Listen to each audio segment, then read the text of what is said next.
कभी कभी कुछ कहानियां सिर्फ कहानियां नहीं होती, वो सच होती हैं, और इतना खौफनाक सच कि सुनने के बाद नींद उड़ जाती है। आज की कहानी है एक लड़की की जिसका नाम था वेरोनिका, लेकिन असली डर उसकी मौत में नहीं बल्कि उसकी वापसी में छुपा था।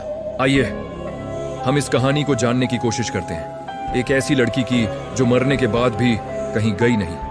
वेरोनिका एक 19 साल की लड़की थी, शांत, समझदार, लेकिन अंदर से टूटी हुई। वो अपने परिवार के साथ एक पुराने घर में रहती थी। घर बड़ा था, लेकिन उसमें हमेशा एक अजीब सा सन्नाटा रहता था। वेरोनिका अक्सर अकेले अपने कमरे में बैठी रहती और अजीब अजीब चीजें ड्रॉ करती। एक दिन उसकी मां ने देखा, उसकी डायरी में एक ही चेहरा बार बार बना हुआ था, एक काली परछाई जिसकी आंखें पूरी तरह काली थीं। वेरोनिका को कभी भूतों पर विश्वास नहीं था, लेकिन उस पुरानी हवेली की दीवारों में कुछ अजीब सा छिपा था। सब कुछ एक ठंडी रात से शुरू हुआ, जब घर के सन्नाटे में खौफनाक और धुंधली परछाइयां दिखाई देने लगीं। वेरोनिका नींद में अजीब बातें बुदबुदा रही थी, जबकि उसकी छोटी बहन ने उसे दरवाजे के पीछे से डरी हुई आंखों से देखा। जिज्ञासा ने उन्हें ओइजा बोर्ड की ओर खींच लिया। दोस्तों के साथ हंसी मजाक में खेल शुरू हुआ, पर वो नहीं जानते थे क्या आने वाला है। अचानक कमरे की हवा भारी हो गई, मोमबत्तियां कांपने लगीं और पॉइंटर अपने आप तेजी से घूमने लगा। उसने साफ संदेश दिया, मैं यही हूं। कमरे का तापमान अचानक गिर गया और खिड़कियों पर बर्फ जमने लगी। वेरोनिका की आंखें अचानक पूरी सफेद हो गईं।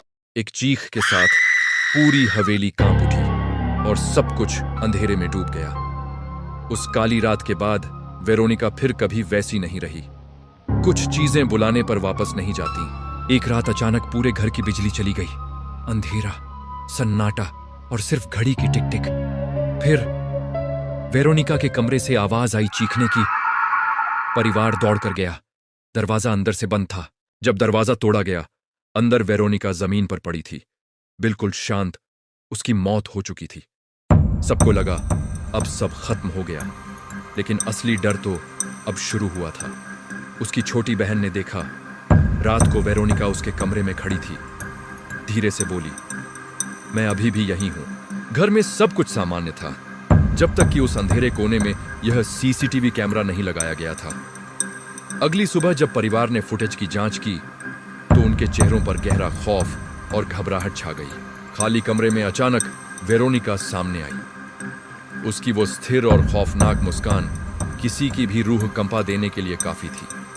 बिना एक पल गंवाए डरे हुए परिवार ने अपना सामान समेटा और उस शापित घर को हमेशा के लिए छोड़ देने का फैसला किया। घर से बाहर निकलते समय वेरोनिका की मां ने आखिरी बार पीछे मुद्दा कर उस पुरानी इमारत की ओर देखा। ऊपरी खिड़की पर वेरोनिका खद ही थी, लेकिन इस बार उसकी आंखों में आंसू थे। वो कांच पर हाथ रखकर रो रही थी। वो आज भी वहीं कैद है, उस सुनसान घर की गहराइयों में अपनी मुक्ति का इंतजार कर रही है।